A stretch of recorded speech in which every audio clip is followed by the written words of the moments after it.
Hello, everyone, and welcome to UFC 238 review, I guess you can call it, since we call a preview show the review show and call this the review show. Review reaction. Review. Yeah, the reaction show. Man, what a great night of events in Chicago last night. Excited to talk about it, kind of jump in. We're just started streaming live on 3 different platforms: YouTube, Twitch, and Facebook. So this is a little new for us. Hopefully everything works out on here. Um, but otherwise, yeah, I'm excited. So Sean, what's your first initial overall reaction? Card was as good as I thought it would be. It was really fun. Not loaded with a ton of finishes, but a ton of fight of the night potential candidates, especially early on. Yeah, absolutely. I thought so too. I thought, if anything, one of the biggest takeaways from this is the bantamweight showed why you shouldn't underestimate the little guys. Bantamweight's almost killed the flyweight, or almost got him out of here.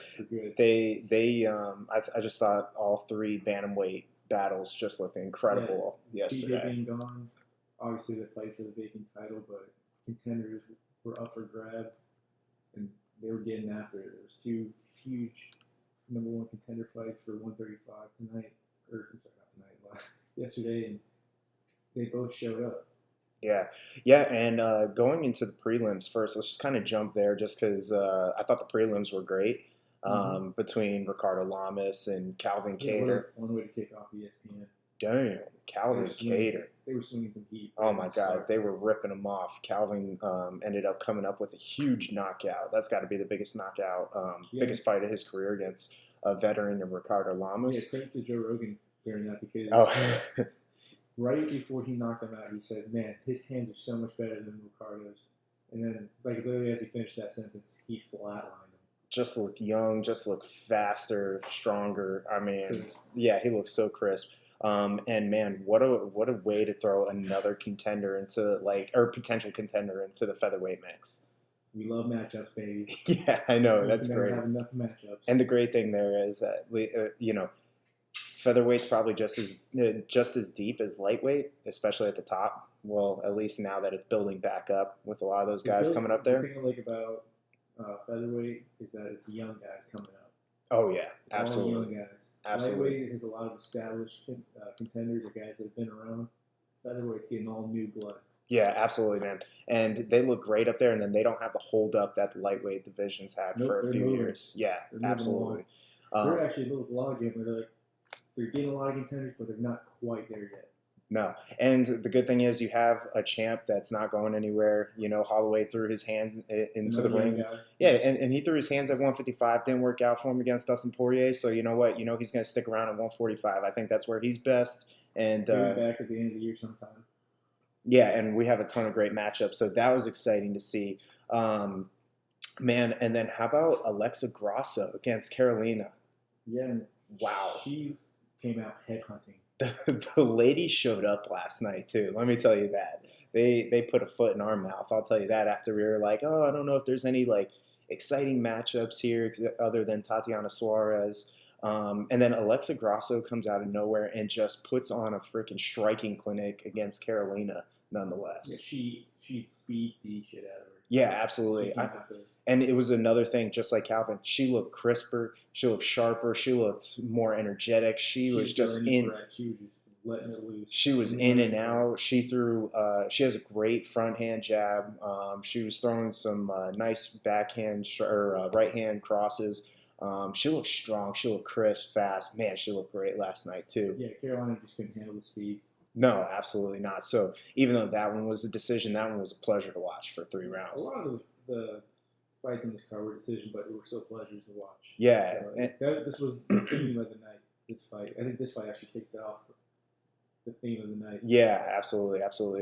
Especially going into the Sterling and Munoz fight as well. Another one, this is what we were talking about. The 135 was going at it. They set the tone for the division early on in the night. Yeah, because this was certain. This was the number 1 contender fight, I think. Yeah. With Sterling and Munoz going in number 3 and number 4 respectively for the 135 division. To give you an idea of how much these guys were going at it, Aljamain Sterling landed 174 significant strikes in 3 rounds. It's the most in bantamweight history. Yeah. Oh yeah. He set that record. Yeah, last night. That is a ton, Yeah, man. That is. Pedro Munoz got his shots in too. So Yeah. Oh yeah. And so that just goes to show you the volume because Sterling had his typical like unorthodox style going in that first round where he ducks out 1-2 combinations, and then Munoz really slowed him down. Man, he just stands in the pocket. He takes blasts and then he'll just throw those he's a little bit old crosses school in the back. sense that you start whooping his ass, he's gonna get mad. Dude, he's Some just guys go, they fade. Some yeah. other guys, they just like, all right, fuck you. You can't like he's a guy. He's a spectator's fighter. Like he'll just bite down on his mouthpiece and he's ready to just start wailing at you. His only problem in that fight was that He just wasn't long enough. no, Sterling's just so long for the division. His reach, he just was able to stay in and out, but he's significantly slowed down, which is going to be a problem if he's going to fight Cejudo, which we'll get to later. But Yeah. that's going to be a problem because he looks great. He looked great in the first round, and obviously he looked great in round 2 and 3. But he went out of his game plan just because he couldn't move the same way that he did in the first round. So he ended up getting content with staying in front of Munoz. But I mean, hell, man, that was a great 3-round battle too. Yeah, that pretty much brought us right to the main prelim of the night. Tatiana Suarez beats Nina Ansaroff pretty convincingly. Yeah. If anything, it was a little eye-opening there. Nina really had a great round 3. Obviously, Tatiana Suarez, round 1 and 2, she did exactly what we all expected her. Took Nina to the mat. They call her female Khabib for a reason. Yeah, she is exactly like Khabib. Her wrestling is off the charts, but if you can keep her standing, you can hit her. Oh yeah, absolutely. And she looked great rounds 1 and 2. Was able to get instill her game plan. She was able to take Nina down to the ground, just hold her there for a while.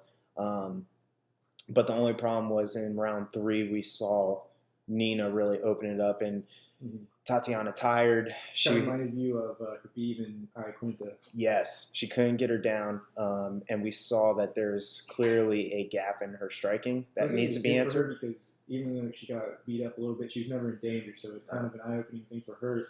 She gets to realize this is what she needs to work on before she gets to the elite. While she's at the elite level. Oh yeah. Before she gets the title fight, she can realize like, hey, you need to work on these hands a little bit just in case. Don't have to learn that the hard way. Yeah, this is the crazy thing, man. She's ranked number 2 right now. So and that was going into the win. She was ranked number 2. So or going into the fight rather, and then she wins. So you would almost think that she is lined up to fight Andrade next. But I kind of hope that she gets another. I don't want to say tune-up fight, but that's pretty much what it is.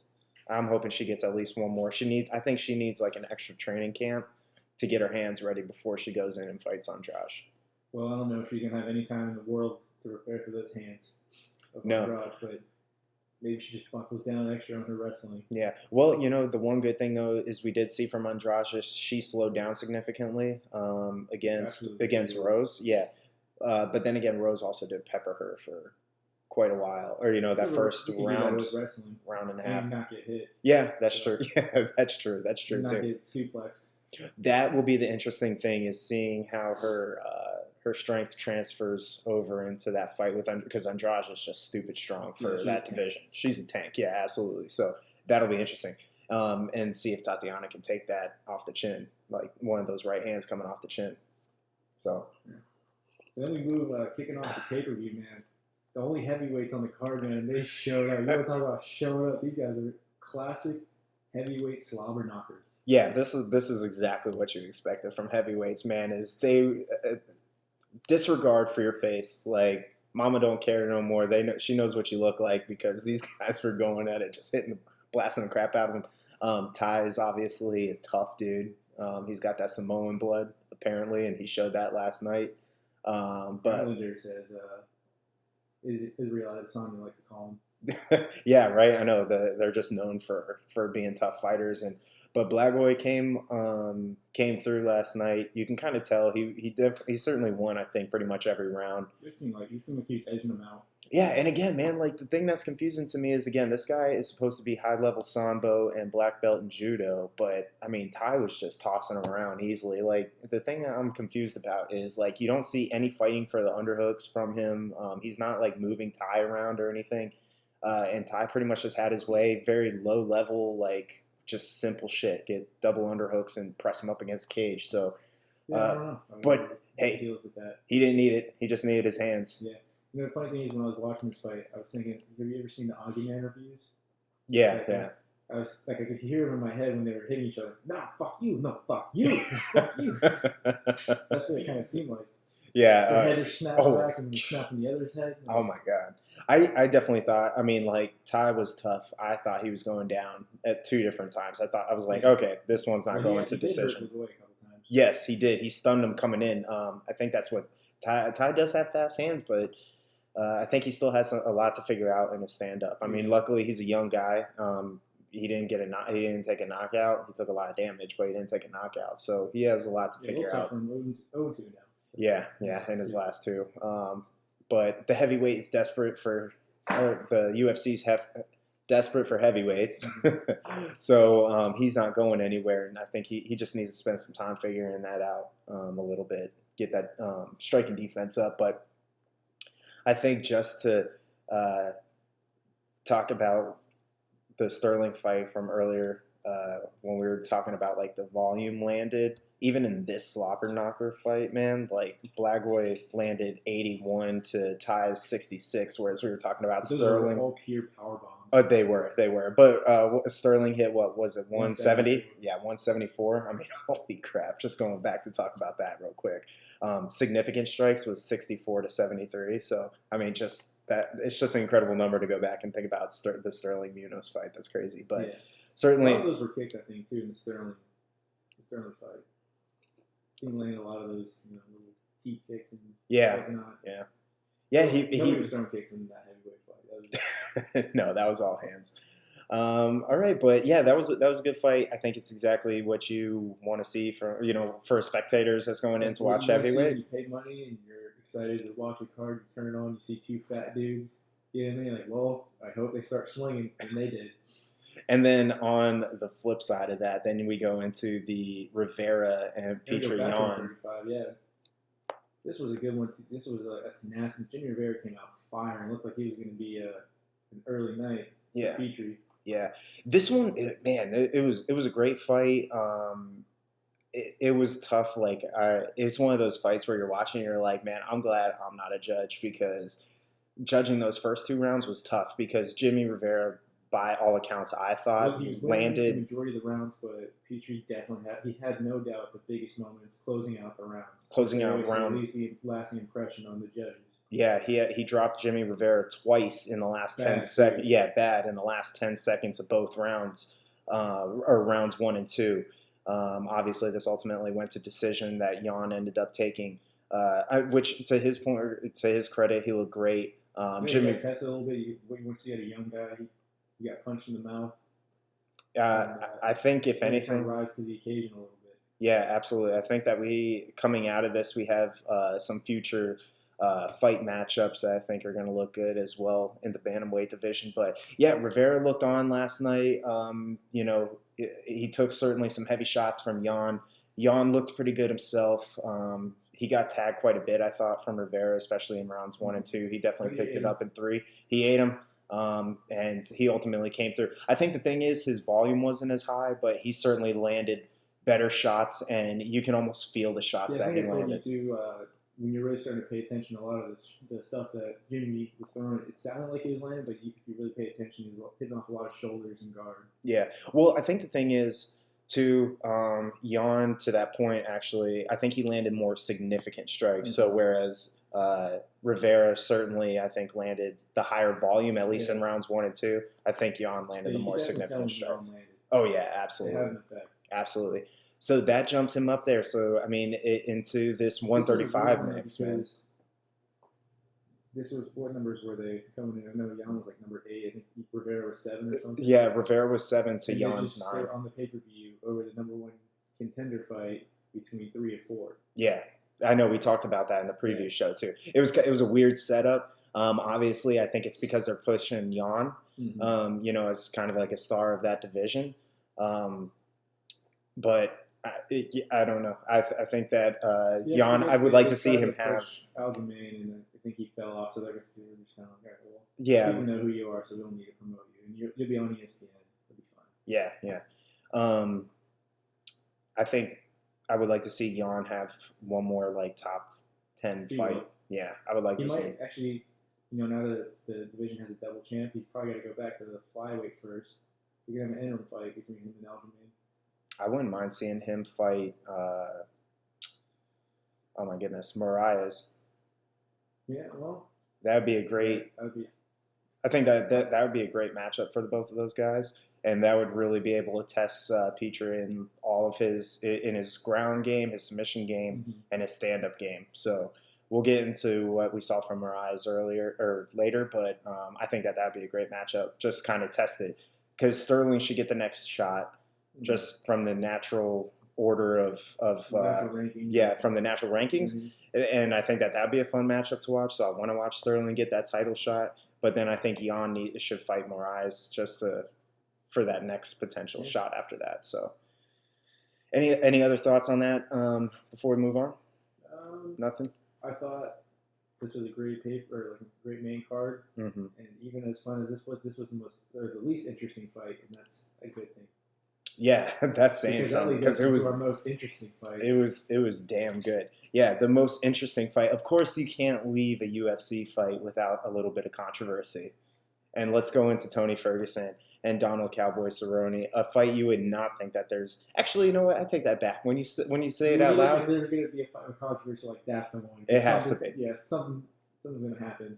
Yeah, Mr. It would almost be what happened, like what actually did happen, from what you guess. Like, it's a great fight, and then somebody has something that they have to stop the fight, like a broken hand or something, Mm-hmm. or nose, or like their eye swells up. Damn it, Cowboy! And Yeah. you don't get a third round. Because you know what? This happened in October with Anthony Pettis, and we're still fucking salty about it. No, certainly. But I mean, hey, man, maybe that's just to Ferguson's credit, man. He tears people's bodies up. I was thinking about this, and I wanted to ask you today. Do you think Tony's weaponized pace is the best weapon in the UFC compared to like Khabib's wrestling, Ngannou's power, things of that nature? Do you think his weaponized pace is the best weapon in mixed martial arts? Absolutely, because Ngannou's seen that there's guys that you can't knock out sometimes. Mm-hmm. There's sometimes if you're world-class jiu-jitsu, there's guys that you can't take down. They won't go fucking down. And pace is literally the thing that can take you the whole way. Look at Demetrius Johnson. I mean, he's a guy that he weaponized it as well. I mean, and some arguably still think that he never even lost against Henry Cejudo the second time. Yeah. Yeah, but that's a whole thing. DJ back to take down the Cringe King, but we'll get back to that later. Yeah, absolutely. I think that's a great question, but I think without a doubt it has to be pace. I mean, just the way that he wears down great fighters that have been around, like Cowboy, he was wearing that. Mm-hmm. You can be upset. The third round would have been more of a formality than anything, I think, the way that the fight was trending. Hey, a lot of people thought the same thing. Yeah. Hey, you never know. Donald looked great. He was landing a ton of shots, and it only takes one shot to change the course of a fight. So, and that's the problem. But we'll get into that in just a second. I wouldn't count it out, but I'm saying the most likely thing that was going to happen was he was going to knock him out, or he's going to finish him. Yeah. Well, here to talk to your point about pace alone, just in the first 2 rounds. This. Okay, so for a little bit of background, if you didn't see this one, Cerrone was technically finished at the end of round 2, like 0 minutes left. They went back to their corner. In between rounds, his eye was swollen shut, and then he blew his nose, which you're not supposed to do. I didn't know that was a thing. And then you get an air pocket into your eye. So his eye was pretty swollen as it was. And then the second you blow out of your nose, you immediately get a lot more air into your eye socket, and it blew up, and it swelled shut. And you could see it. It happened almost instantaneously. He blew, and then he immediately started freaking out. You could tell he was like touching his eye. Doctors came in, stopped it, said there's no way he can defend himself. He can't see. The fight's over. Ferguson was upset, not with Donald, but just by the circumstance. The crowd was disappointed because it was a great fight, Well, and the Donald controversial was. thing is that Tony hit him after the bell had rung before they finished it. That's right, yeah. And a So, lot of people thought it was the punch that did it. Donald said no, it wasn't. mhm, I blew my nose. I shouldn't have done that. I should know better. yeah, It is what it is. yeah. So that was unfortunate, man. It was unfortunate, kind of going into that. As advertised. It was, a Roman. yeah, it was as advertised, man. Donald looked great in round one. It was like, oh crap, he might. But then, of course, Ferguson picked it right back up in round two and was like, no, I'm good. I just needed the first round to shake off the The dust thing and that really cobwebs. disappointed me is because all the talk was, well, this basically sets him up to fight Khabib if Khabib wins, which most people think he will. Mm-hmm. Then it's, oh no, we'll have to see what happens after that fight because there's talk of Conor getting his rematch. I told you that Listen, during the what preview, point- man. I told you that. Listen, we have a champion in this division that a lot of people don't think is the real champ. I don't think we have a clear-cut champ in this division. For lightweight. for lightweight, you don't think that? Between Tony and Khabib, because they've both been lightweight champions. Neither one of them took the belt from the champion. Mm-hmm. And look at the runs that they're on. They look far better than anybody that steps in that cage with them. Oh, I mean, these guys have been matched up. What is it, 4 or 5 times? It's never happened. Yeah, 4 times. It's We're never ready for happened. It has to happen. I don't care. It has to happen. Well, Dana is doing a crime against the fans and humanity in general if he doesn't set up Cerrone versus McGregor. Yeah, I think you have to. I mean, Cerrone. Give Donald that payday and do right by the fans. Give Ferguson Khabib. Yeah, and I think even know who the best lightweight and Conor got crushed in his first fight with Khabib. He needs to have another contender fight. No, he needs to have another contender fight. It's bullshit that he gets the opportunity to jump right back in. There's no reason that Cerrone and McGregor can't headline a fight for a number 1 contender fight while Ferguson fights the winner of Khabib and Poirier. Yeah, absolutely. So, but yeah, absolutely. Oh, and just to talk about Ferguson's pace, he landed 104 significant strikes in 2 rounds. In 10 minutes, he landed 104 strikes. He turned it up in round 2. That's what he does. Yeah. He does. He actually said it, I think, in his post fight that the first time Cowboy took him down is when it pissed him off because he's a wrestler. Yeah. It's like those Grand Valley roots came up, so I was thinking to myself, I got to get up and fuck this dude up. Yeah, I know. He's so entertaining, man. He's certainly a little corny, but I think that's just who he is. He's genuine, though. He was not so corny. No, well, like the stuff he says, if anybody else said it, like you're like, that's kind of corny, but he's just like a weird dude, and the stuff he says like that, man, you're like, yeah, that's Tony Ferguson.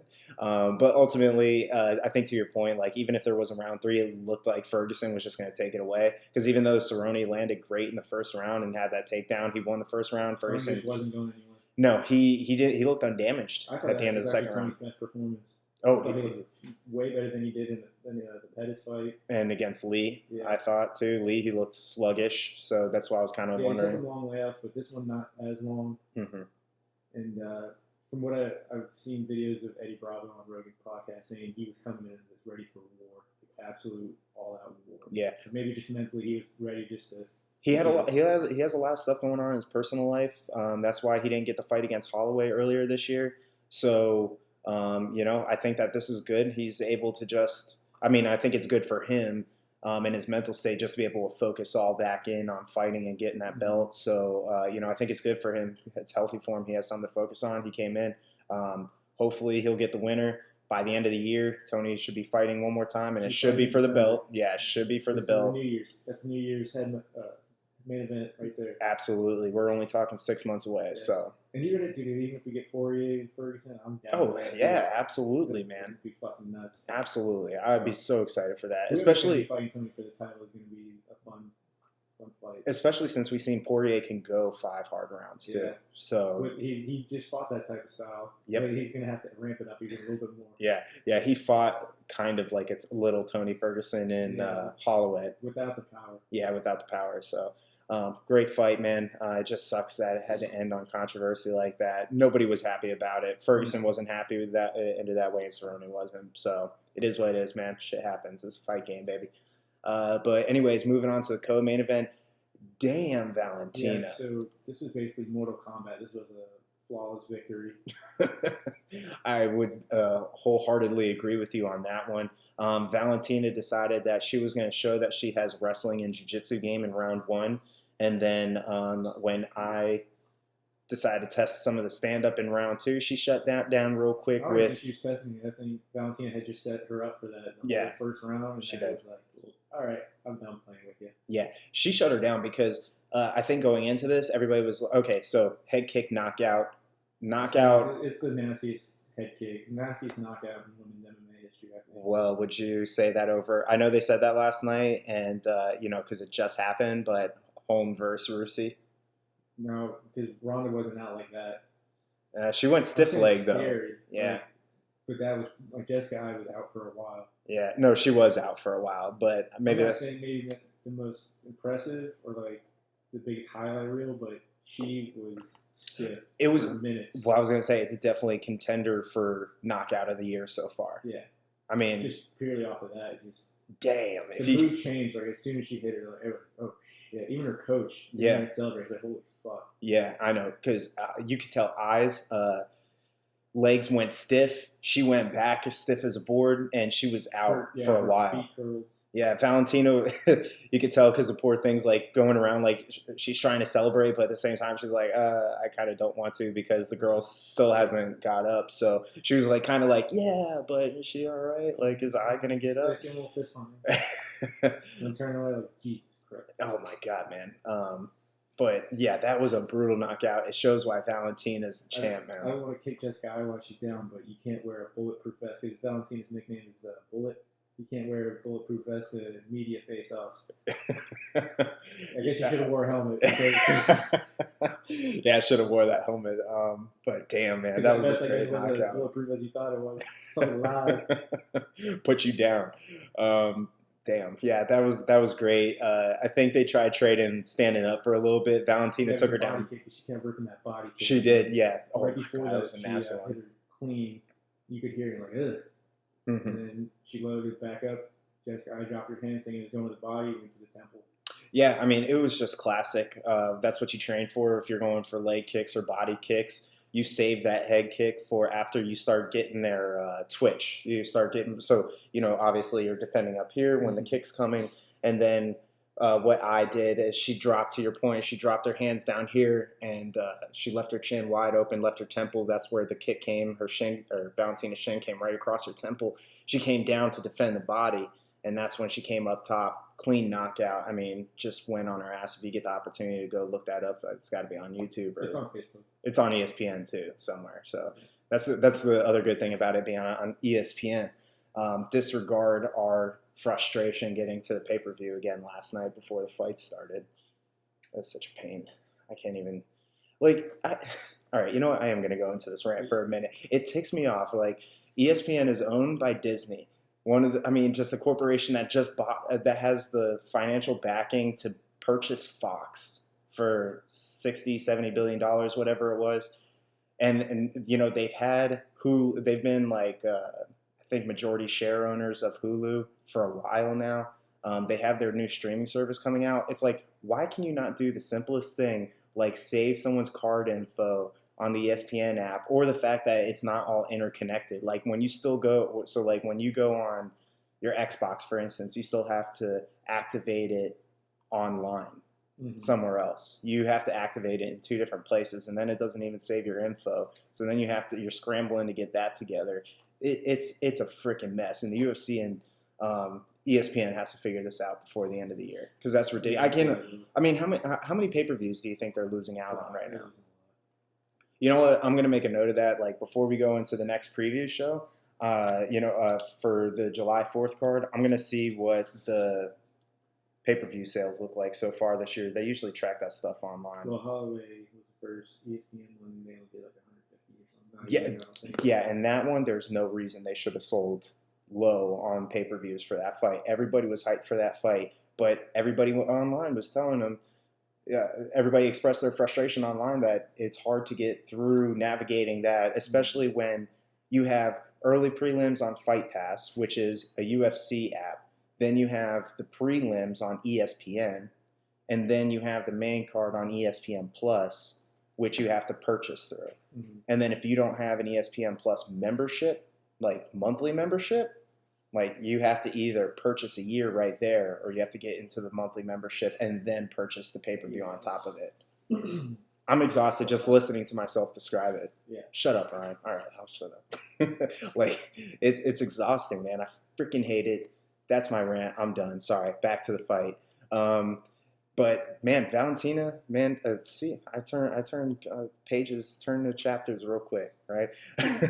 Valentina's wrestling game looked on par last night too. She was able to because the biggest thing I saw from her in her ground game was her transitions in jiu-jitsu were fantastic. So she was able to get half guard side mount. And then she ultimately got full mount, the crucifix hold, where I thought she was going to finish. I think that was at the very end of the first round. She had her in the crucifix, which, if you don't know what that is, that's essentially where you're laying across the person's top half and you have their arm locked, both their arms locked out, and you're just pounding on their face. I think she was able to throw like 1 or 2 elbows before the bell rang. Yeah, I think because you had told me, like, oh, I'm pretty surprised she's grappling anything. I think she's trying to send Jessica and I a message that you don't have anywhere in this fight that offered me danger. Everybody was like, if I's going to win this, she has to get this fight to the ground. Valentina's like, hold on, man. Like, I'm a fool. If I heard somebody say that before, I've been like, I don't think you saw her fight Jessica Penne. Oh, yeah, yeah. Well, I mean, still, I mean, you're talking about a girl or a woman that was a Muay Thai and kickboxing world champ. So you're not assuming that she's going to throw in, mix in high level jiu-jitsu like that. And then here she goes. It was almost like she said, oh yeah, I heard everybody and what they were saying about I having to take me down.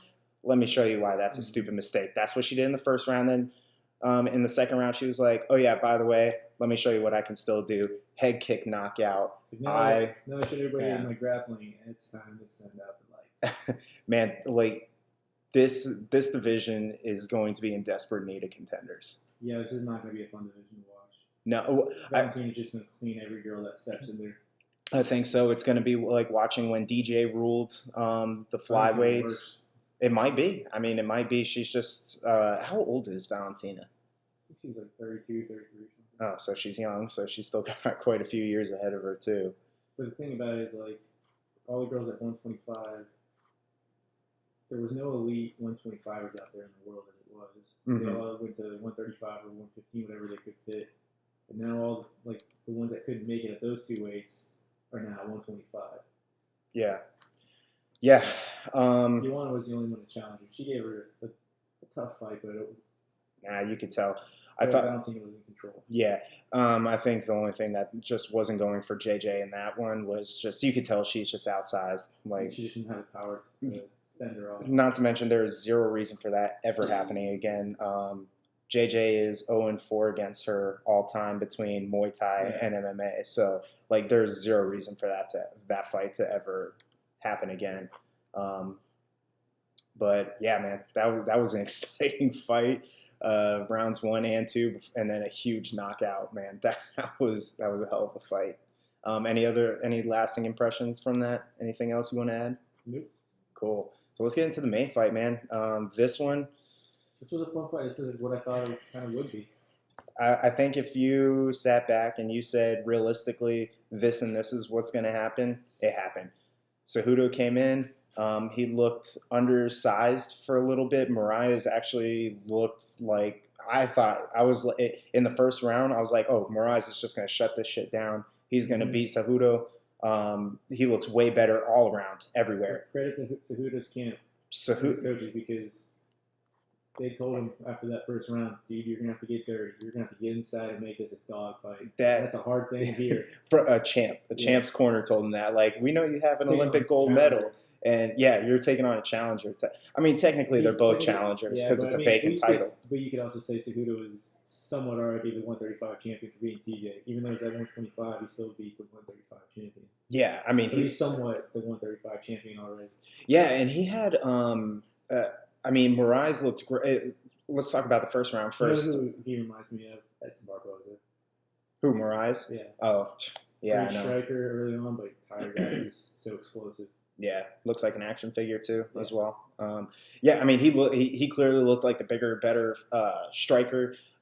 He stuffed a bunch of Cejudo's takedown attempts as well, and you're just watching the fight like, dude, Cejudo's being way outclassed right now, man. The range game, and it just wasn't happening. No, and I'm trying to see if there. I forgot to pull it up, but I wanted to see if how many takedowns he stuffed in that first round. 3.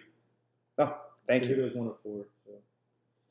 Oh, good. You found that. Oh, there it is. I see it. There we go. Yeah, so he stuffed 3 of Cejudo's takedowns in the first round. That's huge. Yeah, I don't think Cejudo was really setting him up. It's not like he was shot, so he was able to kind of look for him and be ready for it. Regardless, that's impressive, though. Yeah. You know, I mean, you're still talking about. I know it's exhausting to hear it over and over again, but an Olympic athlete or Olympic gold medalist in wrestling, and he was able to stuff him 3 times. His striking, I mean, God, he was just peppering it together. And then to your point, at the end of the first round, Cejudo's coaches are like, dude, you need to get inside on him. You need to start throwing that power. Yeah. And at first, like, you know, you can kind of hear it in the commentators. DC and Rogan were like, dude, that's not the best idea. And you and I look at each other, what he's doing now ain't working. Yeah. I think he's got to make it a dogfight. I think that was one of the few times we were like, Rogan, I don't know if we agree with you. DC usually knows what he's talking about. I think he was a big one for that. Like, I don't know if that's what you want to play with Moraes. It's like, well, playing the range game is going to get him knocked out. So. Yeah. Or not necessarily knocked out, but it's not going to get him a win. No, he was getting peppered to death. I mean, he was losing, and Moraes hit him hard a few times in that first round too. But that's when Cejudo in that second round just shut him down, man. Like he came out, I think like midway through the second round, you started to see. No, I shouldn't say in the second round. That was actually the third round. He really shut him down. But you could tell the tide was turning by the end of the second round. And then in the third, that's when Moraes just completely stopped. Like he just didn't have the same pace anymore. And then Cejudo really started getting on the inside, being the much shorter fighter. And then that's when he finished him, like, I think with like 11 seconds left. 11 seconds on the UFC site. Finished him with 11 seconds off, just with a flurry that put Moraes on the floor, and then ultimately finished him off before the ref pulled him off for the knockout or TKO in that one. You just got tired. Yeah, but Cejudo, talking about weaponizing pace, man, you talked about this a little bit earlier. He made a dogfight. He made it nasty. He did exactly what his coaches told him, and that's why you listen to your corner, man. He's literally just jumping into the pocket, throwing bombs. Yeah, I mean, and I think that to his coach's credit, especially in hindsight, I thought that was actually a great move because you had to test Moraes somewhere, and that had to be Moraes was a champ in was it World Series of Fighting? Yeah, he was a champ in World Series of Fighting, so you would assume he would have that cardio to go 5 rounds, but. Especially World Series of Fighting has some great athletes over there. It's not like, I don't know. One of the top ones outside of the UFC. Yeah, especially too, like World Series of Fighting being over in Asia or based in Asia for the most part. They usually have like a ton of guys on the lower weight divisions that just are spectacular. So you would assume that he could go 5 rounds. But he just slowed down. Maybe that's to Cejudo's credit, though, too, man. Maybe he just hit him with too many hard shots, and it just slowed. He cleaned him up in the clinch. Yeah. Oh, my goodness. Yes, thank you for bringing that up. I completely forgot, man. Moraes, I think it was like midway through round 2. You're like, dude, like, what are you doing? He kept getting clinched on. Cejudo kept clinching him, being the shorter fighter, too. The Brazilian was getting out tie clinched. It was just crazy. Cejudo was just bringing knees right up the middle, right up the plate without any defense. Yeah. I mean, that's some. I don't know if like maybe Moraes was so tired that his like arms locked out or something.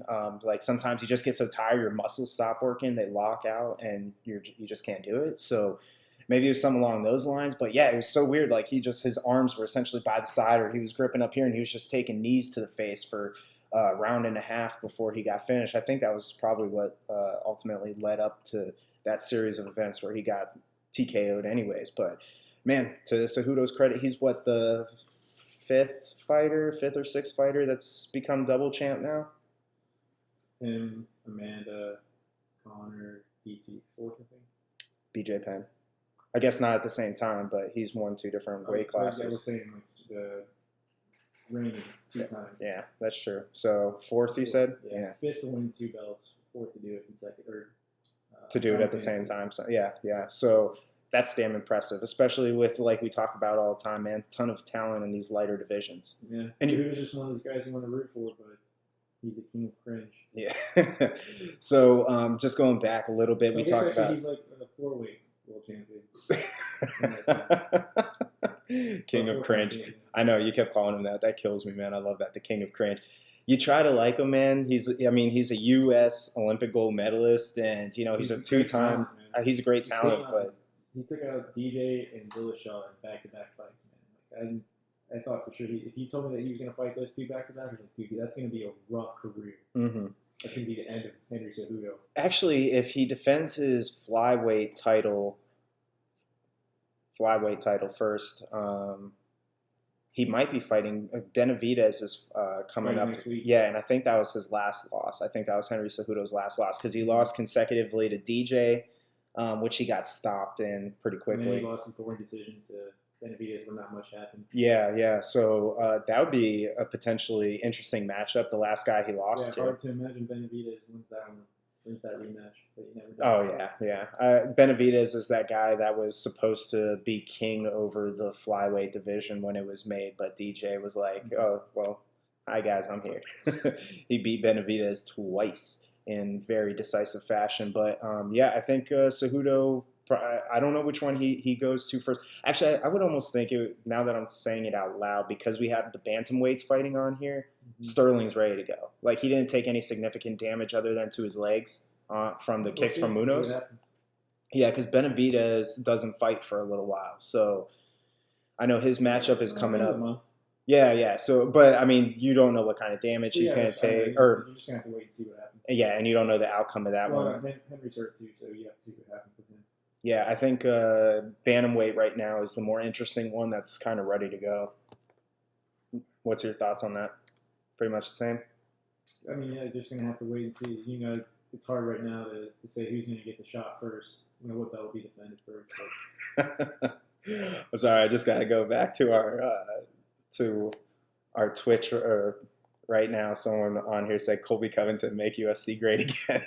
That's such a great comment. I love that. Kudos to you, Sam Grizzle. Colby Covington, man, he should be fighting soon again too. Him and Usman. Have they officially made that? No, not yet.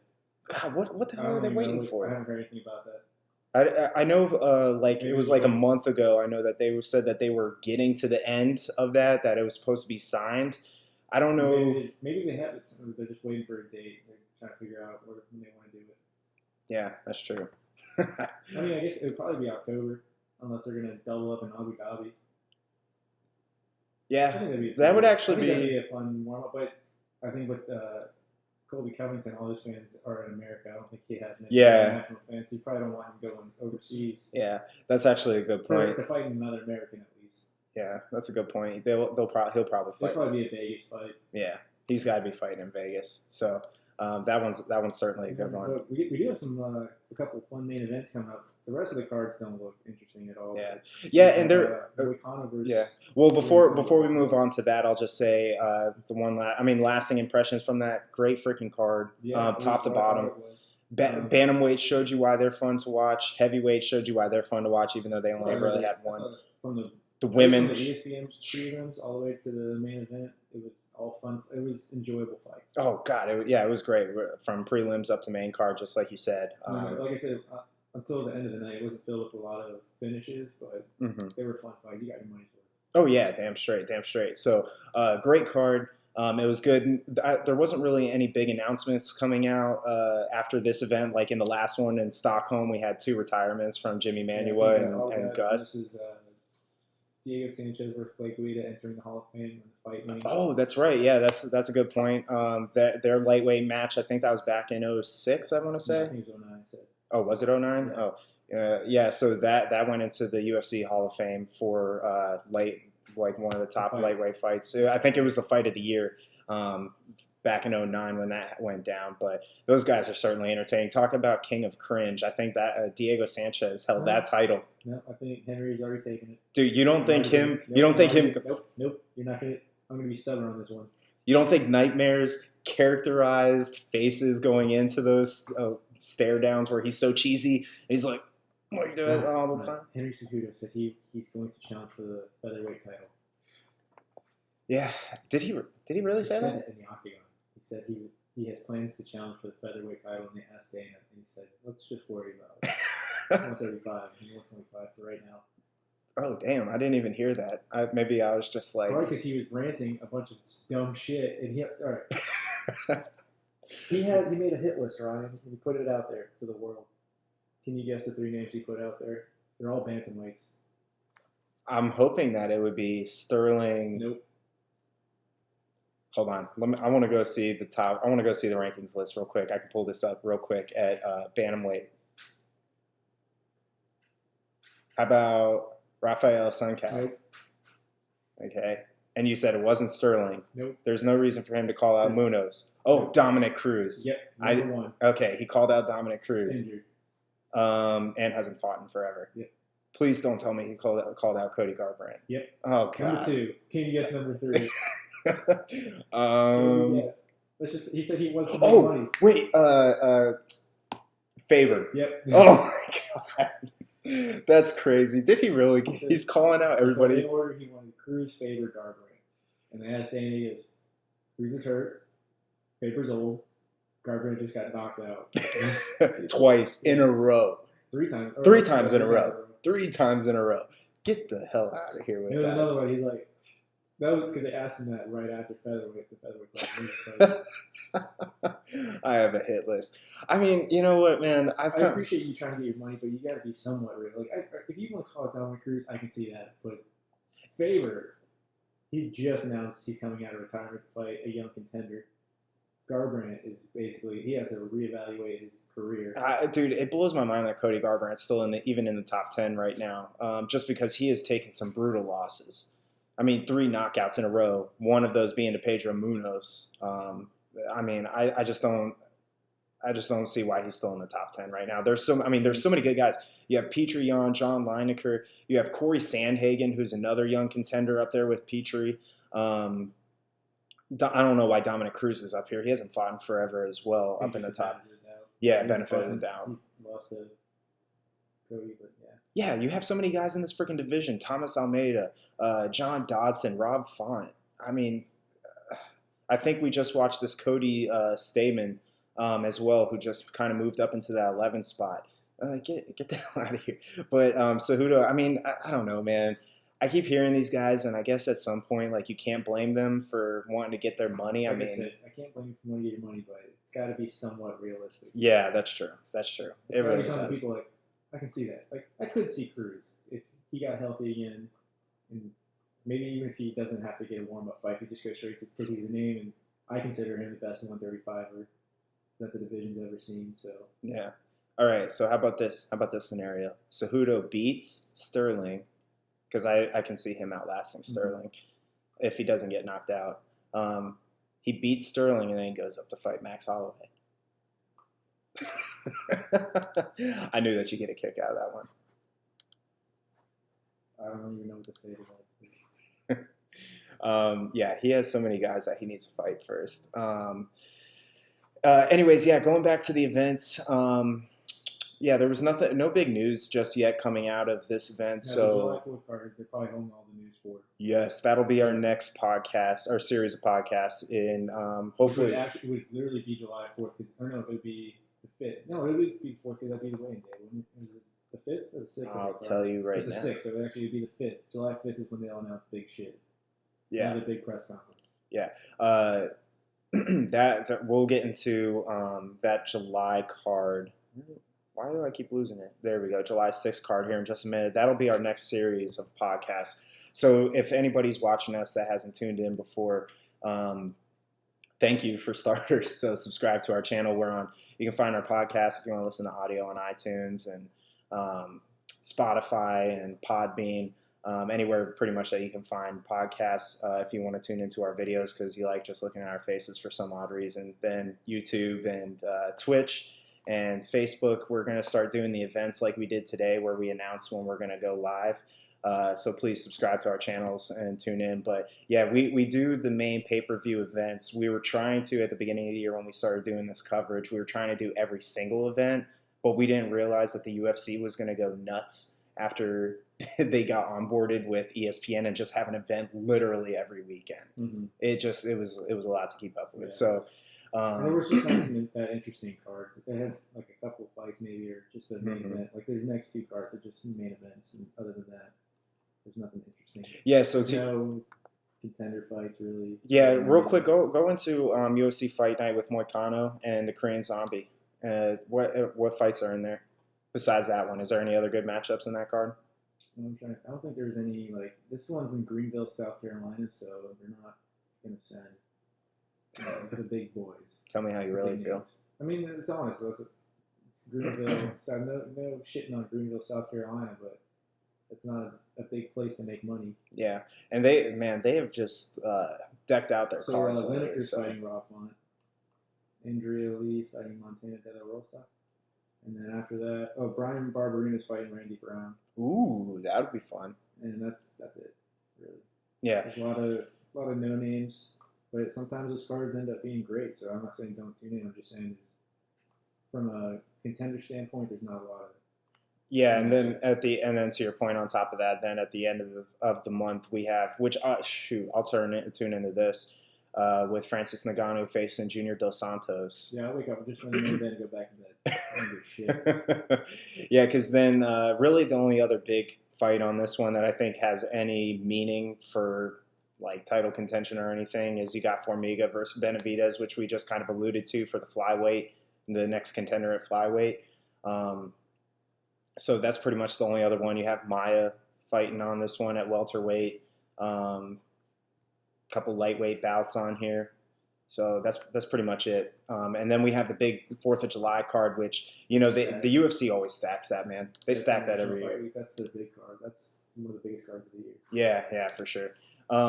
Sorry, I was gonna go back. Yeah, let's take a quick look at that one. So I'm hoping for that one we're gonna have our first ever guest on the podcast. We'll announce that when we do the event.